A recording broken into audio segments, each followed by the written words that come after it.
ఒకరు బీసీలకు సంబంధించి పొలిటికల్ పార్టీలు పెడుతున్నారు, బీసీలకు సంబంధించి పెద్ద పెద్ద యాత్రలు చేస్తున్నారు, ధర్నాలు చేస్తున్నారు అన్న. బీసీల కోరకమైతే పార్టీలు పెట్టిన వాళ్ళు ఇప్పటి వరకు లేరన్నా, బీసీల పార్టీలు లేవన్నా ఉన్నాయి. తీర్మానం రీసెంట్ గా పెట్టడం అనేది జరిగింది. కాంగ్రెస్ పార్టీ 42% బీసీలకు ఇస్తామని కామారెడ్డి డిక్లరేషన్ లో అది చేసిరు, కానీ ఇంప్లిమెంటేషన్ ఎందుకు చేస్తలేరన్న? 2023 ఎలక్షన్లకు ముందు డిక్లేర్ చేసి మా బీసీల ఓట్లతోని పైకి వచ్చారు, కానీ బీసీలను పట్టించుకున్నారా? బీసీ సంక్షేమానికి ఏడాదికి 20,000 కోట్ల చెప్పున 5 ఏళ్లలో 1,00,000 కోట్లు కేటాయింపు జరిగిందన్న. మొన్న 1,000 కోట్లు వచ్చినట్లున్నారు. ఎంత ఇచ్చిండన్న? 1,000 కోట్లు. ఎంత ఇస్తున్నారన్న? 20,000 కోట్లు. మరి ఎంత ఇచ్చిండన్న మీరు చెప్పండి. రేవంత్ రెడ్డి గారు దీనికన్నా ఎక్కువ నమ్మకంగా నెక్స్ట్ కూడా నేనే సీఎం అని చెప్పేసి అంటున్నారు.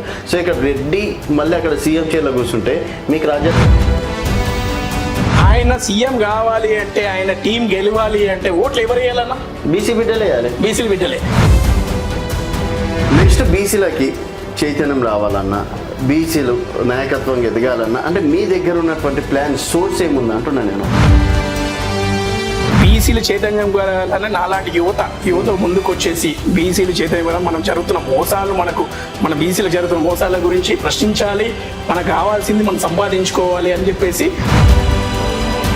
మీ నాన్నగారు కూడా గతంలో పి జనార్దన్ రెడ్డి లాంటి వాళ్ళతో కూడా కలిసి పనిచేయడం అనేది జరిగింది. సో అట్లాంటిది అంటే అలాంటి వాళ్ళ వల్లనే కాలేదు, ఇప్పుడు ఉన్నటువంటి కిరణ్ అన్న వల్లనో ఇప్పుడు ఉన్నటువంటి యువతరం వల్ల ఏమైనా అవుతుందా?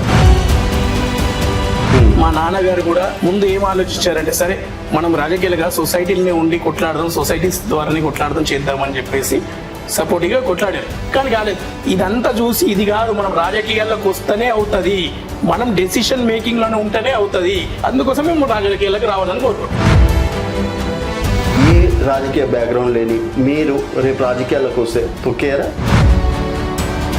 తొక్కే వాళ్ళే ప్రతి ఏరియాలో, ప్రతి సిస్టంలో, ప్రతి దగ్గర ఉంటారు. దాన్ని తట్టుకొని ముందుకు పోతేనే కదా జీవితం.